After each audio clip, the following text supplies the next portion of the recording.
Tandem lift को dual lift भी बोलते हैं। किसी भी लोड को दो क्रेन से जब लिफ्ट करते हैं तो उसको अपन टेंडम लिफ्ट बोलते हैं। लिफ्टिंग ऑपरेशन के दौरान अपन को क्या क्या चाहिए, क्या क्या सावधानियां रखनी है, उसके बारे में बात करते हैं। फिर बात करेंगे कि लिफ्टिंग प्लान बनाते कैसे हैं।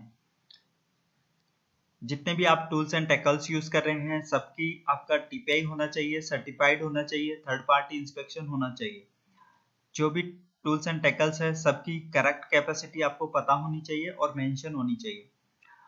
क्रेन ऑपरेटर है वो वेल ट्रेंड होना चाहिए, रिगर एक्सपीरियंस्ड होना चाहिए। जो हैंड सिग्नल देता है जिसको अपन बैंकमैन कहते हैं वो भी एक्सपीरियंस्ड और वेल ट्रेंड होना चाहिए। जब अपन हैवी लोड को लिफ्ट करते हैं तो उसका अपन लिफ्टिंग प्लान बनाते हैं। लाइट लोड के लिए लिफ्टिंग प्लान नहीं बनाते हैं।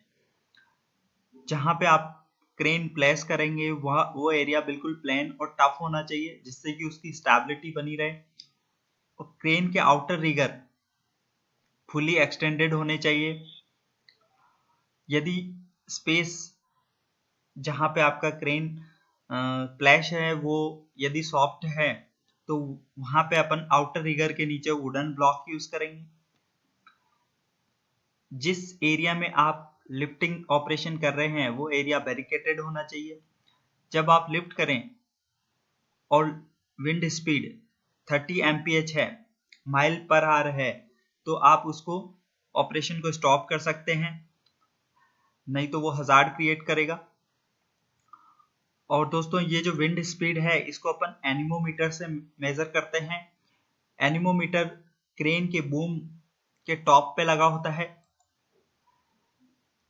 और अपन को क्या क्या पता होना चाहिए दोस्तों, जो भी आपका लोड है वो उसका वेट आपको पता होना चाहिए। कभी भी उस लोड का वेट आप गेस नहीं करेंगे, करेक्ट कैपेसिटी आप लोड की आपको पता होनी चाहिए।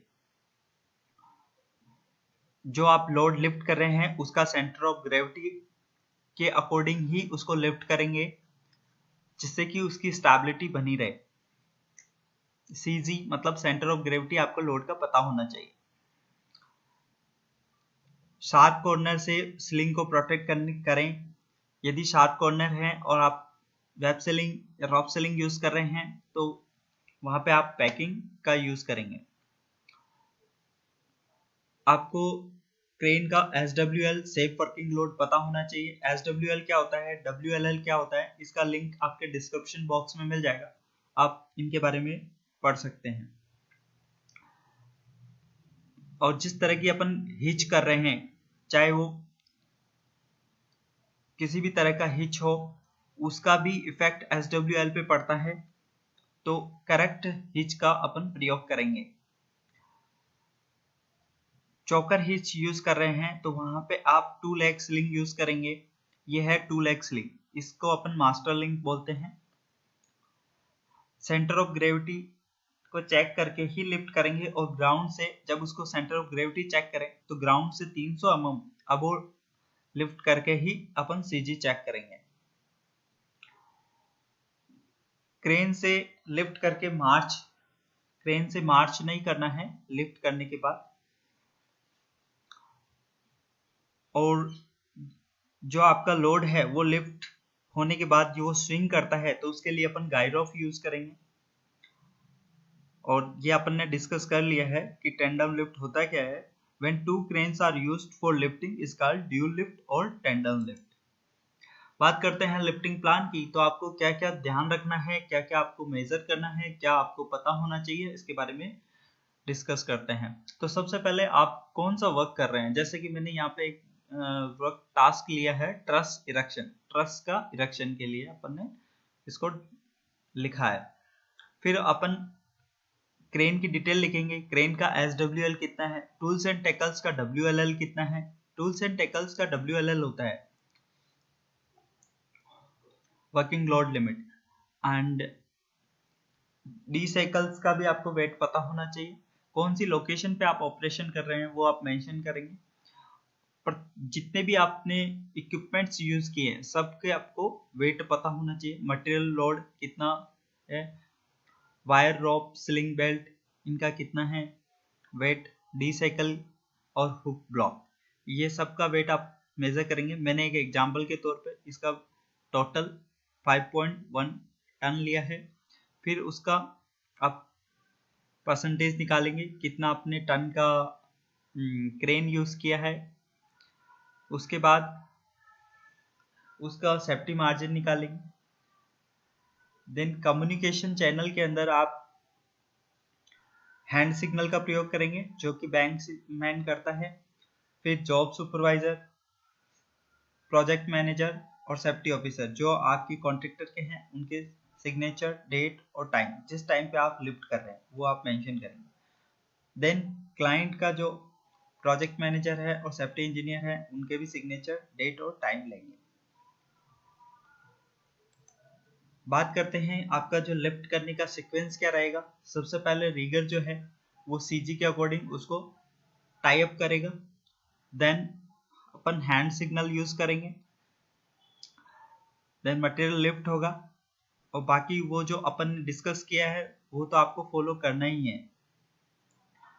जैसे मैंने ट्रस इरेक्शन की बात कर रहा हूँ तो उसमें अपन नट बोल्ट टाइटिंग करेंगे बूम लिफ्ट का यूज करके। बूम लिफ्ट को अपन चेरी पिकर भी कहते हैं। इसके बारे में यदि आप और जानना चाहते हैं तो हमारा boom lift cherry picker video आप देख सकते हैं। और डी स्लिंग आपको कौन सा यूज करना है, कौन सा हिच यूज करना है, उसके बारे में आप सावधानी से उसको लगाएंगे।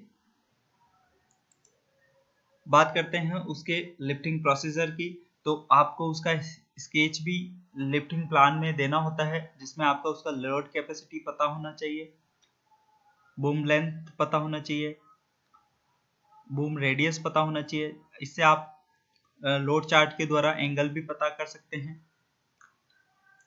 तो ये चीजें हैं जो आपको पता होना चाहिए। टॉपिक है वायर ऑफ सीलिंग का इंस्पेक्शन कैसे करें। आज इस ट्रेनिंग के दौरान हम जानेंगे वायर ऑफ सीलिंग के विषय में, वायर ऑफ सीलिंग के कौन कौन से पार्ट्स हैं, वायर ऑफ सीलिंग में क्या क्या चेक करें और कैसे चेक करें, वायर ऑफ सीलिंग को किस कंडीशन में रिजेक्ट करें। यहाँ पे वायर ऑफ सीलिंग के प्रयोग का कुछ एग्जाम्पल है। अक्सर हम वायर ऑफ सीलिंग का प्रयोग मटेरियल लिफ्टिंग और शिफ्टिंग के लिए करते हैं, जिससे कि हमारा मटेरियल लिफ्टिंग और शिफ्टिंग का काम आसानी से और जल्दी पूरा हो जाए तथा उस काम के दौरान कोई भी इंजुरी या इंसिडेंट या प्रॉपर्टी डैमेज न हो। अब यहाँ ये सवाल उठता है कि वायर ऑफ सीलिंग का इंस्पेक्शन कैसे करें, इसकी जानकारी होना क्यों ज़रूरी है। क्योंकि यदि हमें वायर ऑफ सीलिंग का इंस्पेक्शन कैसे करें की जानकारी नहीं रहेगी तो हम वायर ऑफ सीलिंग के डिफेक्ट्स की पहचान नहीं कर पाएंगे और ऐसी स्थिति में डैमेज वायर ऑफ सीलिंग के प्रयोग से एक्सीडेंट, इंसिडेंट, इंजुरी और फैटिलिटी होने की चांसेस रहेंगी। डैमेज वायर ऑफ सीलिंग की वजह से प्रॉपर्टी डैमेज हो सकता है, किसी की जान जा सकती है या किसी को इंजुरी हो सकती है या प्रोग्रेस हैम्पर हो सकता है। यहाँ वायर ऑफ सीलिंग के कुछ एग्जाम्पल्स हैं। Part of wire of ceiling, जिस प्रकार हमारे शरीर के कई पार्ट्स हैं जिसके मिलने से एक कंप्लीट शरीर का निर्माण होता है, उसी प्रकार वायर ऑफ सीलिंग के भी कई पार्ट्स हैं जो मिलकर एक सीलिंग का निर्माण करते हैं। नंबर 1, ये वायर रोप है, इसको वन रोप ले भी बोलते हैं। नंबर 2, ये कोर है जो वायर ऑफ सीलिंग के सेंटर में या बीच में होता है और वायर ऑफ सीलिंग को राउंड शेप में असेंबल होने में मदद करता है। नंबर 3, ये स्ट्रैंड है।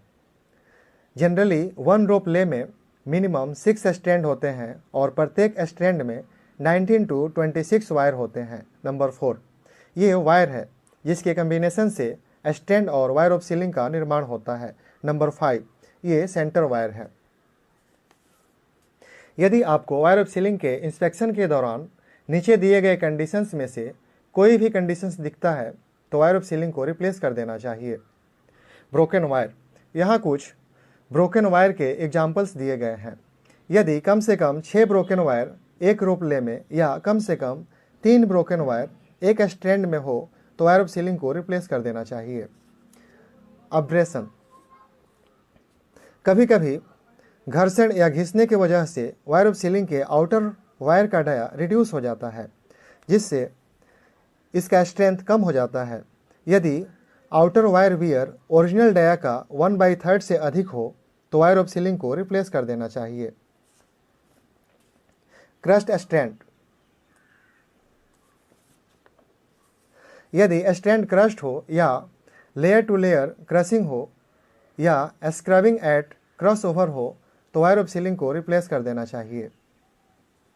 क्रोजन, अक्सर वायर ऑफ सीलिंग के अंदर वाले हिस्से से जंग लगना शुरू होता है, उसके बाद बाहरी हिस्से पे दिखाई देता है। यदि पूरी तरह से जंग लगा हुआ वायर ऑफ सीलिंग आपको इंस्पेक्शन के दौरान दिखाई दे तो उसे रिप्लेस कर देना चाहिए। किंक्स, अक्सर वायर ऑफ सीलिंग के मुड़ने के वजह से एक शेप में फिक्स हो जाता है, जिससे किंक कहते हैं। जब भी हम इस मुड़े हुए वायर ऑफ सीलिंग का प्रयोग मटेरियल उठाने में करते हैं तो ये सीधा हो जाता है, परंतु सीधे हुए किंक के ऊपर इक्वल लोड डिस्ट्रीब्यूशन नहीं होता, जिससे कि सीलिंग के फेलियर होने का चांस ज़्यादा रहता है। इसलिए यदि ऐसा वायर ऑफ सीलिंग आपको इंस्पेक्शन के दौरान मिले तो उसे आपको रिप्लेस कर देना चाहिए। इलेक्ट्रिक आर्क, यदि वेल्डिंग के समय वायर ऑफ सीलिंग का प्रयोग एक्सीडेंटली या जानबूझकर ग्राउंडिंग के लिए हुआ हो या वायर ऑफ सीलिंग किसी लाइव पावर लाइन के कांटेक्ट में आया हो तो उसे रिप्लेस कर देना चाहिए। एविडेंस ऑफ हीट डैमेज, यदि वायर ऑफ सीलिंग किसी भी प्रकार हीट से मेल्ट हुआ हो या डैमेज हुआ हो या वायर ऑफ सीलिंग के ऊपर कोई ऐसा साइन दिखे जिससे ये पता चलता हो कि वायर ऑफ सीलिंग हीट की वजह से मेल्ट हुआ है या डैमेज हुआ है तो उसे हमें रिप्लेस कर देना चाहिए। यदि वायर ऑफ सीलिंग का एंड अटैचमेंट यानी फेरूल या मैकेनिकल स्प्लाइसिंग क्रैक्ड, वर्न और डिफॉर्म हो गया हो तो उसे हमें रिप्लेस कर देना चाहिए। यदि अटैच फिटिंग के पास एक या उससे ज़्यादा ब्रोकन वायर दिखाई दे तो उस वायर ऑफ सीलिंग को भी हमें रिजेक्ट कर देना चाहिए। डायमीटर रिडक्शन, जब कभी वायर का कोर डैमेज होता है तो उसका डाया रिड्यूस हो जाता है, जिसका सीधा असर उसके स्ट्रेंथ के ऊपर पड़ता है और उसका स्ट्रेंथ कम हो जाता है। आप इस पिक्चर में देख सकते हैं वायर ऑफ सीलिंग का वो हिस्सा जिसका कोर डैमेज नहीं हुआ है और वायर ऑफ सीलिंग का वो हिस्सा जिसका कोर डैमेज हो चुका है। अगर ऐसा सिचुएशन या ऐसा सिनारियो या वैसा वायर ऑफ सीलिंग आपको दिखाई देता है तो उसे आपको रिप्लेस कर देना चाहिए।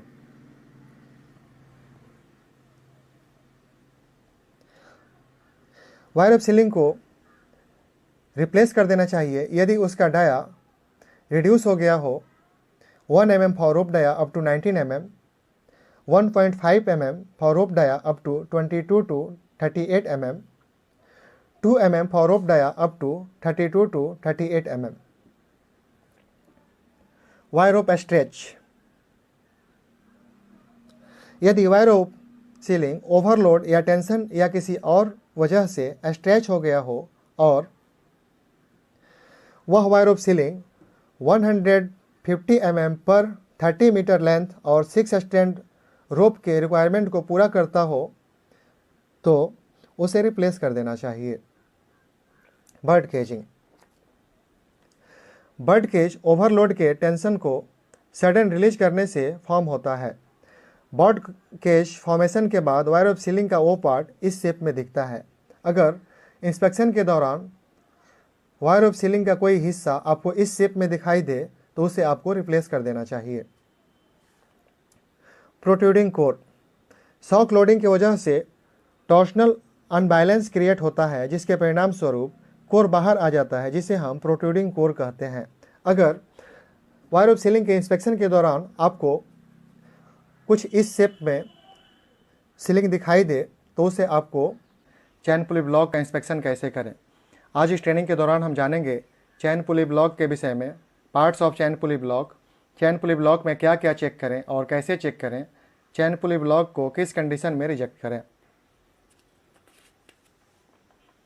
यहाँ रिगिंग एंड लिफ्टिंग के कुछ एग्जांपल्स हैं। अक्सर हम चैन पुली ब्लॉक का प्रयोग material lifting, shifting and pulling के लिए करते हैं, जिससे कि हमारा लिफ्टिंग, शिफ्टिंग एंड पुलिंग का काम आसानी से और जल्दी पूरा हो सके, साथ ही साथ हमारा काम बिना किसी इंजरी, इंसिडेंट और प्रॉपर्टी डैमेज के पूरा हो सके। अब यहाँ ये सवाल है कि चैन पुली ब्लॉक का इंस्पेक्शन कैसे करें, इसकी जानकारी होना क्यों ज़रूरी है। मटेरियल लिफ्टिंग और शिफ्टिंग के काम में इंस्पेक्शन की क्या ज़रूरत है। हमारा काम तो बिना इंस्पेक्शन के भी हो सकता है, क्योंकि यदि हमें चैन पुली ब्लॉक का इंस्पेक्शन कैसे करें की जानकारी नहीं रहेगी तो हम चैन पुली ब्लॉक के डिफेक्ट्स की पहचान नहीं कर पाएंगे और डैमेज चैन पुली ब्लॉक के प्रयोग से इंसिडेंट इंजरी और प्रॉपर्टी डैमेज हो सकता है। डैमेज चैन पुली ब्लॉक की वजह से प्रॉपर्टी डैमेज हो सकता है, किसी की जान जा सकती है या किसी को इंजरी हो सकता है या प्रोग्रेस हैम्पर हो सकता है। चैन पुली ब्लॉक। चैन पुली ब्लॉक एक मैकेनिकल गियर है जो लोड चैन से रिप्ड होता है तथा हैंड चैन से ऑपरेट किया जाता है, जिससे किसी मटेरियल को आसानी से लिफ्ट, शिफ्ट एंड पुल किया जा सके। यहाँ कुछ चैन पुली ब्लॉक के एग्जाम्पल्स हैं। यहाँ चैन पुली ब्लॉक के कुछ एग्जाम्पल्स हैं।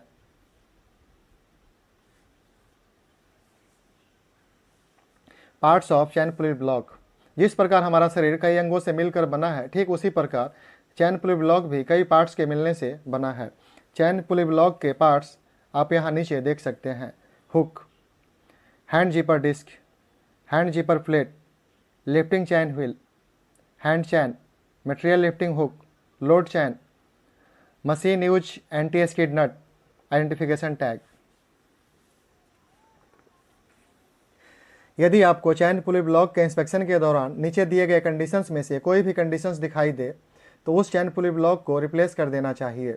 एज पर IS 3832 2005 के गाइडलाइन के अनुसार। लेंथ। हमें इंस्पेक्शन के दौरान चैन पुली ब्लॉक के ओवरऑल लेंथ को मेजर करना चाहिए और चैन पुली ब्लॉक के आइडेंटिफिकेशन टैग के ऊपर दिए गए लेंथ से मैच करना चाहिए। यदि चैन पुली ब्लॉक का लेंथ उसके आइडेंटिफिकेशन टैग पे दिए गए लेंथ से छोटा या बड़ा होता है तो उस चैन पुली ब्लॉक को हमें रिप्लेस कर देना चाहिए।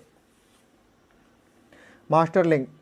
चैन पुली ब्लॉक का चैन एलॉय स्टील से बना होना चाहिए। एलॉय स्टील से बने हुए चैन के मास्टर लिंक के ऊपर A स्टैंप किया होता है। हमें चैन पुली ब्लॉक के इंस्पेक्शन के दौरान चैन के मास्टर लिंक के ऊपर A स्टैंप है या नहीं अवश्य चेक कर लेना चाहिए। यदि मास्टर लिंक के ऊपर A स्टैंप नहीं है, इसका मतलब ये हुआ कि वह चैन एलॉय स्टील से बना हुआ नहीं है। ऐसी कंडीशन में हमें उस चैन पुली ब्लॉक को रिप्लेस कर देना चाहिए। Identification tag. यदि चैन पुली ब्लॉक के ऊपर आइडेंटिफिकेशन टैग मिसिंग या अनरीडेबल हो तो उस चैन पुली ब्लॉक का name of manufacturer company SWL, grade of load chain, serial number and lift height का पता नहीं चल पाता है, जिससे कि उस चैन पुली ब्लॉक का प्रयोग सही तरीके से नहीं हो पाता है, जिसकी वजह से उस चैन पुली ब्लॉक के फेलियर होने का चांस रहता है। यहाँ इस पिक्चर में चैन पुली ब्लॉक के आइडेंटिफिकेशन टैग के ऊपर क्या क्या डिटेल्स होता है देख सकते हैं। Name of manufacturer company SWL, grade of load chain, serial number, lift height. यदि इंस्पेक्शन के दौरान चैन पुली ब्लॉक का आइडेंटिफिकेशन टैग मिसिंग हो या अनरीडेबल हो तो उस चैन पुली ब्लॉक को रिप्लेस कर देना चाहिए। Connecting link. इंस्पेक्शन के दौरान हमें कनेक्टिंग लिंक के कंडीशन को देखना चाहिए। यदि कनेक्टिंग लिंक डैमेज दिखे तो उस चैन पुली ब्लॉक को रिप्लेस कर देना चाहिए। क्रैक्स और ब्रेक्स। यदि चैन पुली ब्लॉक के इंस्पेक्शन के दौरान उसका कोई भी पार्ट क्रैक और टूटा हुआ दिखे तो उस चैन पुली ब्लॉक को रिप्लेस कर देना चाहिए। एक्सेसिव वियर, निक्स और गॉज। यदि चैन पुली ब्लॉक के इंस्पेक्शन के दौरान चैन पुली ब्लॉक का कोई भी पार्ट एक्सेसिव वियर, निक्स और गॉजेज दिखे तो उस चैन पुली ब्लॉक को रिप्लेस कर देना चाहिए। स्ट्रेच चैन लिंक और कंपोनेंट। कभी कभी ओवरलोडिंग या इम्प्रॉपर लिफ्टिंग की वजह से चैन लिंक या अदर कंपोनेंट स्ट्रेच हो जाता है। यदि आपको चैन पुली ब्लॉक के इंस्पेक्शन के दौरान चैन लिंक या अदर कंपोनेंट स्ट्रेच दिखे तो उसे आपको रिप्लेस कर देना चाहिए। बेंड, ट्विस्टेड और डिफॉर्म चैन लिंक और कंपोनेंट। जनरली चैन पुली ब्लॉक के इम्प्रॉपर यूज या ओवरलोडिंग या इम्प्रॉपर हैंडलिंग की वजह से उसका चैन लिंक बेंड, ट्विस्ट और डिफॉर्म हो जाता है। यदि आपको चैन पुली ब्लॉक के इंस्पेक्शन के दौरान इस प्रकार का कोई भी डिफेक्ट्स दिखाई दे तो उसे रिप्लेस कर देनी चाहिए। एक्सेसिव पिटिंग और क्रोजन। इम्प्रॉपर हैंडलिंग या इम्प्रॉपर स्टोरेज या ज़्यादा पुराना होने की वजह से चैन पुली ब्लॉक में पूरी तरह से जंग लग जाता है। यदि आपको इंस्पेक्शन के दौरान पूरी तरह से जंग लगा हुआ चैन पुली ब्लॉक दिखाई दे तो उसे आपको रिप्लेस कर देनी चाहिए। लैक ऑफ एबिलिटी ऑफ चैन और कंपोनेंट टू हैंग फ्रीली। यदि चैन या उसके कंपोनेंट के फ्रीली हैंग होने की क्षमता नहीं है या फ्रीली हैंग नहीं हो सकता, यदि ऐसा कंडीशन आपको इंस्पेक्शन के दौरान दिखाई दे तो उस चैन पुली ब्लॉक को आपको रिप्लेस कर देना चाहिए। Weld spatter. कभी कभी लिफ्टिंग एंड रिगिंग के समय लिफ्टेड मटेरियल को वेल्डिंग के द्वारा फिक्स करने के समय एक्सीडेंटली चैन पुली ब्लॉक का कोई पार्ट वेल्डिंग रड या वेल्डिंग होल्डर के कांटेक्ट में आ जाता है, जिससे उस पार्ट के ऊपर वेल्डिंग स्पॉट आ जाते हैं या वो पार्ट मेल्ट हो जाता है। यदि आपको इंस्पेक्शन के दौरान इस प्रकार का कोई भी डिफेक्ट्स दिखाई दे तो उस चैन पुली ब्लॉक को